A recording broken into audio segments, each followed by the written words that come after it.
नमस्कार, आप देख रहे हैं टॉप एजेंडा। मैं हूं आपके साथ उन्नति भटनागर। बुलेटिन का आगाज बड़ी खबर के साथ। वाराणसी में काशी तमिल समागम का उद्घाटन करेंगे पीएम मोदी। कार्यक्रम को लेकर अंतिम चरण में तैयारियां हैं। कार्यक्रम में सांस्कृतिक आदान प्रदान की प्रक्रिया होगी। बीएचयू में 1 महीने तमिल काशी की संस्कृति की झलक दिखेगी। तमिल व्यंजनों का लुत्फ उठाएंगे काशीवासी। 1 महीने तक तमिल खान पान और संस्कृति से रूबरू होंगे। तो ये बड़ी खबर, जहां काशी और तमिल की संस्कृति का समागम बीएचयू में किया जा रहा है। विशेष आयोजन और इसकी शुरुआत प्रधानमंत्री नरेंद्र मोदी खुद करेंगे। 1 महीने तक देखिए पूरा विशेष कार्यक्रम चलेगा।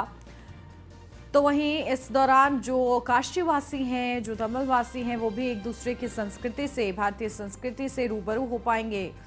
और ये जो समागम है कहीं ना कहीं बड़ा संदेश देता है कि भारत के कोने कोने से जो अलौकिक संस्कृतियां हैं, कहीं ना कहीं भारत सभी का सम्मान करता है और किस तरीके से आगे बढ़ रहा है इसका भी जिक्र जो है किया जाएगा। 1 महीने तक देखिए पूरा विशेष कार्यक्रम चलेगा, जिस पूरे विशेष कार्यक्रम में तमिल व्यंजनों का लुत्फ भी उठा पाएंगे काशीवासी। तो वहीं 1 महीने तक ये संस्कृति से जुड़ा ये पूरा कार्यक्रम होगा, जिस दौरान स्टॉल्स लगाई जाएंगी और इन स्टॉल्स के माध्यम से संस्कृति से रूबरू हो पाएंगे काशीवासी।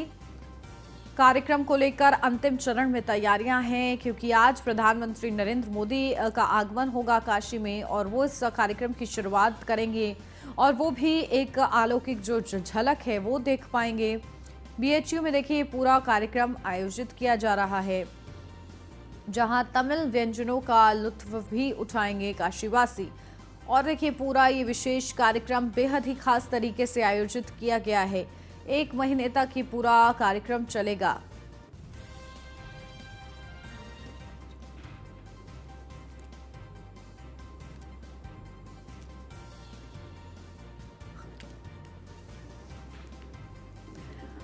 और चलिए सीधा रुख कर लेते हैं ग्राउंड जीरो से। हमारे संवाददाता हमारे साथ जुड़ गए हैं। वाराणसी से संतोष ओझा हमारे साथ जुड़ गए हैं। लखनऊ से नीलेश चौहान हमारे साथ जुड़ गए हैं। संतोष से अपडेट ले लेते हैं। संतोष, क्या जानकारी? देखिए प्रधानमंत्री नरेंद्र मोदी का आगमन होगा और बड़ा ये पूरा विशेष कार्यक्रम रहने वाला है। बताया जा रहा है करीब 75 स्टॉल्स भी वहां पर लग रही हैं।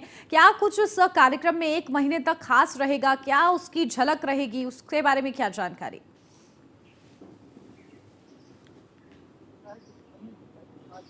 और उसका दोनों भौगोलिक दृष्टि से अलग अलग है। खान पान रहन सहन में या फिर बाकी के खान उनकी वेशभूषा और उनसे जुड़ी हुई उनकी सभी चीजों का यहाँ पे स्टॉल लगाया जा रहा है, जो उनके यहाँ सभ्यता में या कल्चर में चल रहा है। दूसरी ओर बिल्कुल।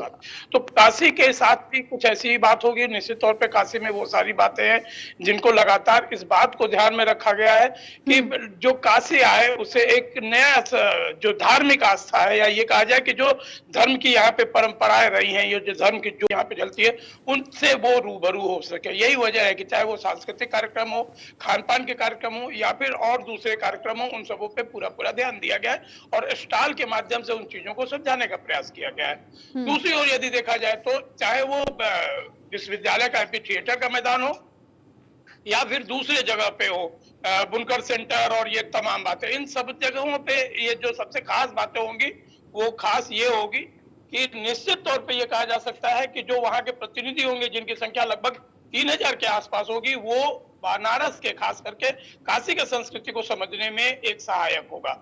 जैसा कि आपने कहा कि जो स्टॉल्स लगे हैं, 75 स्टॉल लगे हुए हैं, उन 75 स्टॉल में न केवल यूपी के, खास करके बनारस के, या ये कहा जाए कि उत्तर भारत के उन प्रोडक्ट को लगाया गया है जिनसे दक्षिण भारत को रूबरू कराया जाएगा। और रूबरू कराने के साथ ही साथ तमाम ऐसे कल्चरल प्रोग्राम होंगे, सांस्कृतिक आयोजन होंगे, जिन सांस्कृतिक आयोजनों के माध्यम से यहाँ के सभ्यता को, यहाँ के संस्कृति को, यहाँ के रहन सहन को उनसे रूबरू कराया जाएगा। जो सबसे बड़ी बात होगी वो ये कि ये जो संगम है ये लगभग 1 महीने का है, 30 दिनों का है और 30 दिनों में अलग अलग स्थानों पे आयोजित किया जाएगा। और इसका मकसद सिर्फ ये है कि जो तमिलनाडु से या फिर दक्षिण से आने वाले सैलानी हैं, जो हमारे अतिथि होंगे, जो हमारे मेहमान होंगे, जो हमारे डेलीगेट्स होंगे, न उन्हें रूबरू कराई जाए बल्कि उन्हें जो वो ट्रीटमेंट दिया जाए जिनसे वो गदगद हो, और यही नहीं, काशी को वो समझने में सहायक भी हो, काशी को वो समझ सकें। सबसे जो बड़ी एक और बात होगी वो ये कि प्रधानमंत्री से लगाए तमाम ऐसे राजनेता यहाँ पे आज उपस्थित होंगे उद्घाटन सत्र में, जिनकी मौजूदगी ही अपने आप में एक बड़ी बात होगी। ये अलग बात है कि प्रधानमंत्री खुद यहाँ से सांसद हैं, यहाँ के प्रतिनिधित्व करते हैं इस शहर का, लेकिन बावजूद उसके यदि राज्यपाल को देखा जाए, मुख्यमंत्री योगी आदित्यनाथ को देखा जाए, तमिलनाडु के राज्यपाल को देखा जाए, धर्मेंद्र प्रधान को देखा जाए, तो ये वो शख्सियत है जो राजनीतिक कद जिनकी ऊंची है और कुछ न कुछ मायने रखते हैं इन बातों में। तो समझा जा सकता है कि इन सारी बातों को देखते हुए इसका समन्वय किया गया है, इसका संगम किया गया है। और संगम की जो सबसे बड़ी बात, जैसा कि हमने शुरू में भी कहा और आपने भी कहा, कि जो अलग अलग स्टॉल लगाए गए हैं 75, उन स्टॉलों की मकसद या ये कहा जाए कि उन साधों से लोगों को ये बताने का, ये समझाने का प्रयास किया जाएगा कि वास्तव में जो उत्तर भारत का सभ्यता है वो दक्षिण भारत की सभ्यता से कितना मैच करता है, किस तरह यहाँ की सभ्यता है और किस तरह से उस सभ्यता में हम भी रचे बसे हैं। जी बिल्कुल ठीक है संतोष, बने रहिए आप हमारे साथ। नीलेश, देखिए संस्कृतियों का समागम कहीं ना कहीं बेहद ही ज्यादा खास है, और इस पूरे कार्यक्रम से लखनऊ से क्या अपडेट मिल रही है? कौन कौन से खास मेहमान वहां से रवाना होंगे इस कार्यक्रम के लिए? देखिए, बिल्कुल प्रधानमंत्री नरेंद्र मोदी जब आज काशी में रहेंगे तो उत्तर प्रदेश के मुख्यमंत्री योगी आदित्यनाथ के साथ उत्तर प्रदेश सरकार में कई जो मंत्री हैं वो इस कार्यक्रम में शामिल रहेंगे। कहीं ना कहीं अगर पूरे कार्यक्रम की रूपरेखा को देखें तो पिछले करीब 15 दिनों से इस कार्यक्रम को आयोजन को लेकर तैयारियां चल रही थी, जिसकी समीक्षा खुद मुख्यमंत्री योगी आदित्यनाथ ने समय समय पर की है। आज जब इस कार्यक्रम का दिन आ गया, जब प्रधानमंत्री खुद जो है वाराणसी में मौजूद रहेंगे, और एक बड़ा कार्यक्रम है क्योंकि उत्तर और दक्षिण का जो ये मिलन है वो कई मायनों में महत्वपूर्ण हो जाता है, क्योंकि अक्सर प्रधानमंत्री अपने उद्बोधन में कहते हैं कि वो एक भारत और श्रेष्ठ भारत बनाना चाहते हैं। उसी के तहत इस कार्यक्रम का आयोजन है। एक भारत और श्रेष्ठ भारत तभी बनेगा जब हम एक दूसरे के संस्कृति के बारे में जानेंगे, एक दूसरे की पूजा पाठ की पद्धति के बारे में जानेंगे, सनातनी सभ्यता के बारे में जानेंगे, तभी एक भारत श्रेष्ठ भारत का निर्माण हो सकता है। उसी के तहत ये जो काशी और तमिल का जो समागम है उसका शुभारंभ आज से हो रहा है। 1 महीने तक करीब इस कार्यक्रम का आयोजन काशी में होगा, और काशी में जब ये आयोजन होगा तो कहीं ना कहीं काशी विश्वनाथ बाबा की जो धरती है वहाँ पर तमाम ऐसे पौराणिक स्थल हैं जो तमिल के लोग जो वहाँ पर आएंगे उसके बारे में जान सकेंगे। खास तौर पर तमिल के जो मिनिस्टर्स इस कार्यक्रम में शामिल होंगे वो कहीं ना कहीं उत्तर प्रदेश और काशी की जो सभ्यता है, जिसके लिए काशी हिंदुस्तान ही नहीं बल्कि दुनिया में जाना जाता है, जो वहाँ पर मंत्रोच्चारण की जो पद्धतियाँ हैं और जो 80 घाट का मनोरम दृश्य है, मणिकर्णिका घाट है, उन तमाम चीज़ों का जो है पास से जाकर सटीक जानकारी लेकर संस्कृति के बारे में जानने का मौका तमिल के लोगों को मिलेगा। वहीं अगर हम काशी की बात करें तो काशी के लोगों को भी तमिल के लोगों को जानने का मौका मिलेगा, उनकी संस्कृति को समझने का मौका मिलेगा, क्योंकि प्रधानमंत्री नरेंद्र मोदी जब भी कभी मन की बात करते हैं या कभी किसी स्थल से उद्बोधन करते हैं तो साफ तौर पे वो कहते हैं कि उत्तर का समागम दक्षिण से हो और पूरब का समागम पश्चिम से हो, तभी एक भारत और श्रेष्ठ भारत का निर्माण किया जा सकता है। तो कहीं ना कहीं काशी से ही इसकी शुरुआत हो रही है और प्रधानमंत्री नरेंद्र मोदी का संसदीय क्षेत्र भी काशी है। ऐसे में जब प्रधानमंत्री खुद आज उसका शुभारंभ करेंगे तो कहीं ना कहीं आने वाले दिनों में पूरब का पश्चिम में जो समागम की बात है, कहीं ना कहीं पूरब की जो सभ्यता है उसको पश्चिम के लोगों को रूबरू कराया जाए, उसको लेकर भी प्रधानमंत्री कहीं ना कहीं आने वाले दिनों में कोई बड़ा आयोजन कर सकते हैं। फिलहाल जिस तरीके से काशी और तमिल का ये जो आज से समागम शुरू होने वाला है वो अपने आप में एक विशाल हो जाएगा, क्योंकि काशी भगवान विश्वनाथ की धरती मानी जाती है, भगवान भोले की धरती मानी जाती है।